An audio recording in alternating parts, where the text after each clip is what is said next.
You're very welcome along to the Red 78, a Munster podcast for Munster fans. My name's Rory O'Hagan from Off the Ball, joined on the line by Munster legends Alan Quinlan and Fiona Hayes to discuss what was, let's call a spade, a poor month's performance and a shocking result for the Reds at this stage of the season. We've got a lot to discuss. Fiona, Quinny, how are you guys?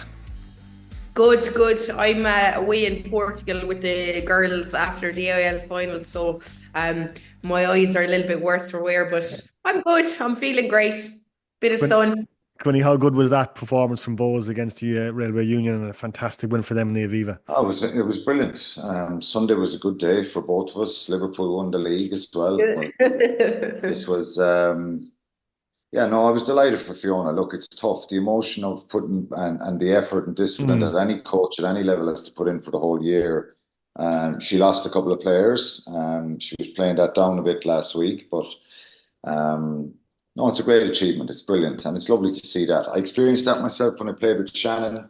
Obviously, from a club point of view, coming back to Limerick that night, the crack is mighty. Mhm. You have great fun. So that was lovely to see, and that's sport, the highs and the lows, and sometimes you get to lift a trophy. So um, Friday night wasn't good. That was a bad start to the weekend. On Friday, Mhm. the performance, Munster's performance, and the precarious position they now find themselves Yeah. in. That's the problem here. They've out of the last five league games, they've won one game. If you go back to the Edinburgh game in Cork, which was a lot of issues in that game around scrum time. Mhm. Um, they fought back, and it's been the story of the season. So many issues around the injuries at times, but the last few weeks, I know they've had a few injuries, but the teams that have went out have been pretty decent Mm. on paper, but they've underperformed and made too many mistakes. After the Edinburgh game, you knew Glasgow. It was always going to be tough on the Friday night. Yeah. Glasgow would have been down a number of their internationals. Munster actually did really well. It was a game they could have and possibly should have won. Um, Connacht and Castlebar, crazy match. The sending off in Ankeville, the yellow Mm. card at Tyburn. A lot of things went wrong. They played brilliant in patches, managed the game when they were down down a player or two. Um, got the result, could have lost it right at the end against Connacht. And then the Bulls and Cardiff. You're looking at two games there on paper, and I know paper takes ink and it's not a true reflection or reality of sometimes the challenge ahead. But I think the last 2 weeks have been pretty pretty dour, to be honest. And Yeah. I think there's a lot of repeat situations and mistakes going on here, and collectively, they put themselves in a really tough position. They were in fifth there a couple of weeks ago. You're looking at. I even mentioned the possibility of chasing the fourth spot or even a third spot by winning your last 4 or 5 games, which were attainable and achievable, and they now find themselves down ninth. Look, it's in their own control to get into the playoffs. At least if they win their two games, they'll be in the playoffs. Being in the playoffs is one thing, but being in Europe for me next year is vital for a club like Munster. Um, I think most likely you'll have to finish in the top seven to be in Europe. So look, it's a tough one. It was a very disappointing performance, and we can go in depth a little bit Mhm. more. But a lot of people were very disappointed. Particularly that game on Friday night, I think things went wrong against them for the Bulls with the reduction in numbers. And to be fair, the Bulls have got stronger, and they're a powerful side, and they showed that by going to Glasgow and winning at the weekend. I just thought Cardiff on Friday night exposed a lot of flaws and a lot of concerns that they need to sort out quickly. It's a pity because the season feels like it's petering out a little bit. Yeah, it certainly does. Just two games left for Munster. I meant to say at the top of the show, we're going to have an interview with Jane Clossy about her first Ireland cap coming up a little bit later on in the show. And we'll talk to her about all that a little bit later on. Some of the comments reaching us, Fiona, not a lot of happy Munster fans, understandably. Yeah, definitely not. But I'll start with Keane McGibney. He said, given the light margin of defeat in two previous games, have Munster enough in the tank to get 2 wins plus the 10 points on offer? John Carroll, I think I agree with this one. Munster's discipline is absolutely shocking in the second half of the season. Yellow card count is through the roof, not to mind penalties against them. The attack must be the easiest to read in the ERC. He almost feels like the lads want the season to be over. Worrying times for Munster. Paul O'Sullivan, another Just, frustrating. just on that discipline, Yeah, Fiona. Munster have had 9 yellow cards and 9 yellows and 1 red in the last 6 matches. Like it's crazy. Yeah. Yeah. that person's talking about the discipline. It's shocking. It's Mm. there's always going to be an odd yellow here and there. And look, again, people could point the finger at me. But like, it's not good enough. You're trying to win matches at the business end of the season, and the discipline has been really poor. And I agree with that message as well. Yeah. A couple more and then I'll leave it. Paul O'Sullivan said another frustrating loss. The line out is a disaster. The jumpers are more confused than Niall Scannell about who's jumping up to catch the ball. Along with Scannell not throwing the ball straight a few times. Discipline is another issue again. Challenge Cup atonement is a scary thought.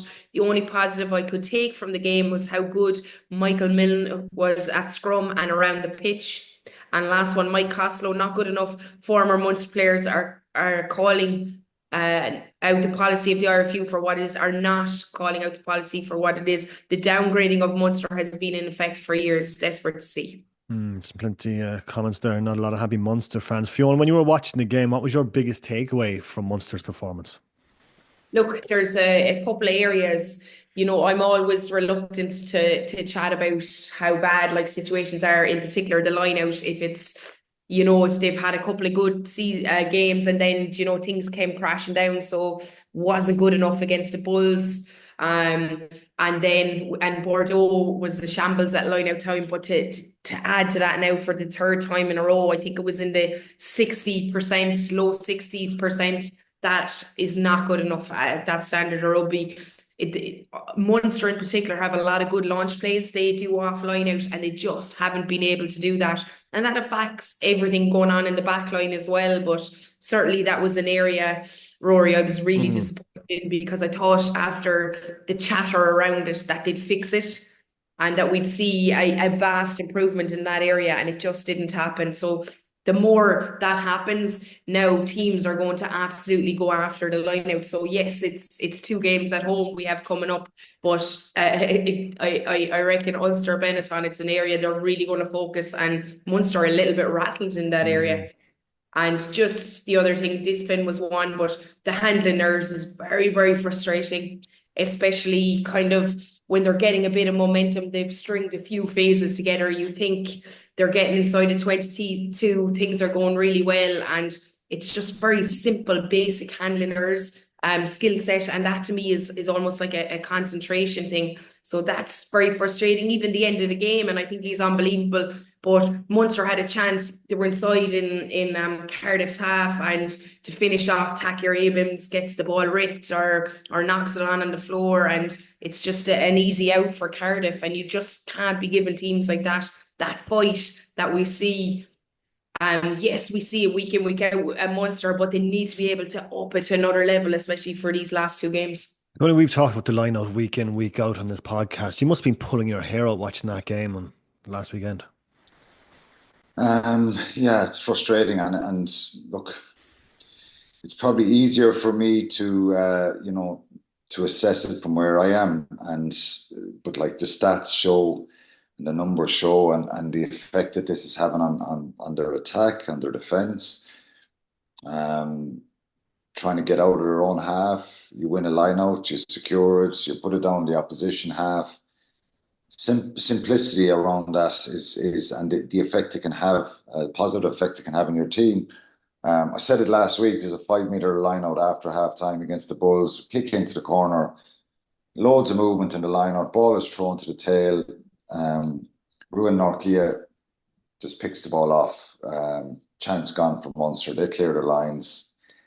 you know, it's a massive part of it. There's lineouts there against Cardiff the other night where I just, even as the ball was coming in, I was just like, this is just a mess. Their movement is poor. Their setup in the lineout is all wrong. From what I can see, and obviously, if somebody wants to come back and challenge me on this, they can tell me different. They're very bunched. They're compressed. You know, there's a lot of stuff going on with that line out, and it's like this, the percentages are there for everybody to see. So I'm not trying to be overcritical here, but like if you can't win your lineouts, you lose 4 or 5 lineouts a game, and that's a low number that they're losing. Winnie, do you think they're compressed for a reason? Like, are they told to be compressed? I don't know. I Where? don't know what way they're being coached or how they're running this, but like they're making it easy for opposition to put pressure on them. You need to stretch your line out and use the full length and distance of that line out. You need good movement, you need sharp movement, you need less panic, more confidence, and more accuracy around what you're doing in everything. Lift, throw, jump, speed of movement on the ground, all of that. And I just think at the moment, the lineouts they're doing they're easier to pick off. You know what I mean? I'm not going to go and tell you because I don't have a board here or a chart to start drawing out lineouts, but I would change things up a little bit, the spacings, and stretch that line out a little bit more. But look, it's difficult when you're in that position because every forwards coach before they play Munster are saying, let's go after their line out here because they've been losing lineouts and they're jittery and there's a confidence probably is low. So they're probably getting extra scrutiny. Sometimes there's lineouts you go in and you say, look, we stay down. There's no point in putting boys in the air when the opposition are probably going to maul. And you pick and choose your battles. The same at scrum time. If you go into every scrum and say, we're going to try and drive the opposition off here, well, and you're not going anywhere, you're kind of using up needless energy. But 62% the line-out return against the Bordeaux, 73 against the Bulls. And on that 73%, like some of them were thrown out over the back, like they were winning in line-out over the tail. 64% return against Cardiff. Like it is a real problem now, and that's the reality. I'm not talking about this for the sake of it, and this is costing them dearly in matches. And it's not just their ability to win their own ball. There's very little pressure on the opposition throw. There's a bit, but not enough. Now, Peter O'Mahony's not there. Thomas Ahern wasn't there on Friday night. There's been a bit of chopping and change, and Klein is on the bench. You know, that decision was made for a reason, maybe to bring him on and bring that bit of power and ballast. But Munster are 19-12 up, is it 21-12 up?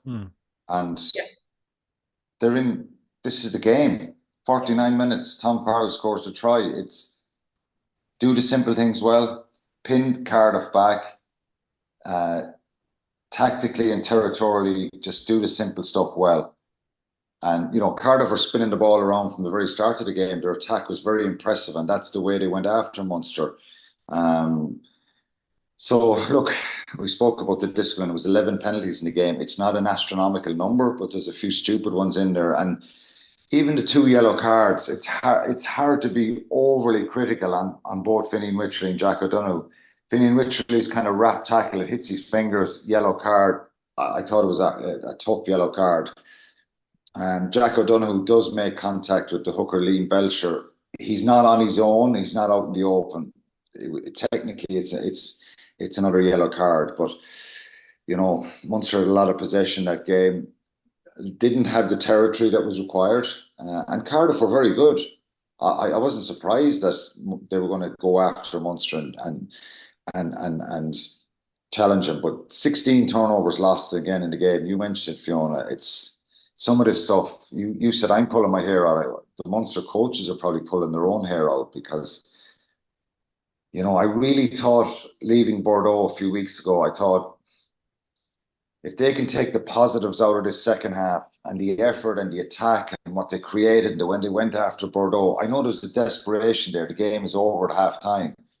But I said, if you can harness that now, keep this group together, there's a makings of a really dangerous team here Yeah. to finish out the season, and they could rattle a few teams in the playoffs if they get there. But look, they lost 2 games. One game, like they won one game in 5. So people talk about Liverpool's title win and the Man United fans of this world and the Arsenal fans of this world. You're one of them, Rory, trying to downgrade it.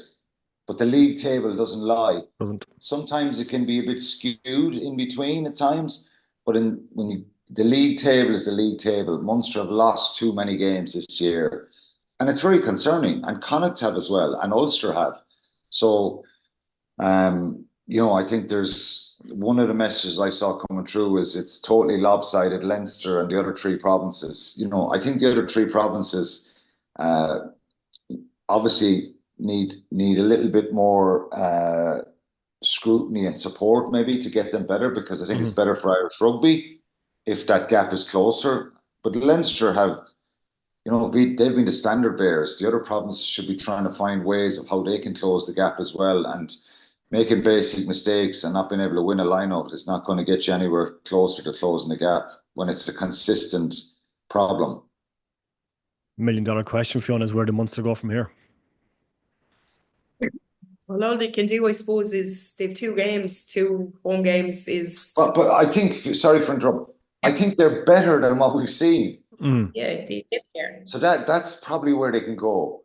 They need to just get the finger out here and say, do the basics way better and take ownership, because they're a better team than this. That's probably it. I'm sorry for interrupting and saying kind of that, because you're answering the question. I think they're better than what we've seen in the last few weeks. I believe they are.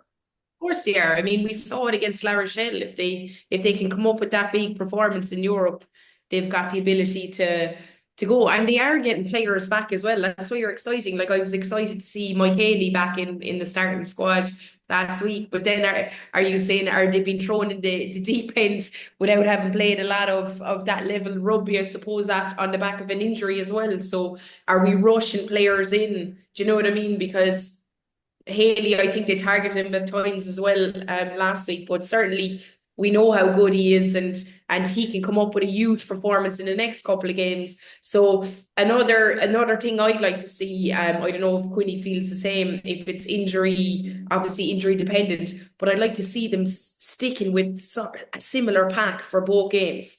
Get the lads starting together, and going into the last game as well. If they can get the win, obviously against Ulster, it'll be huge. And then getting into that Benetton game, I'd like to see a consistency in that pack, especially for that line-out, that they have the same guys working together. Yes, you can bring guys in off the bench, but there is a lot of chopping and changing. And Quinny alluded to it as well by talking about Klein starting on the bench with Peter O'Malley out. That's a huge takeaway from that line-out. I know we Jack O'Donoghue in, but certainly I'd like to see consistency there. But look, it's very doable. That's what I think. They can put in these big performances, but they've got to sort the line out, and they have got to.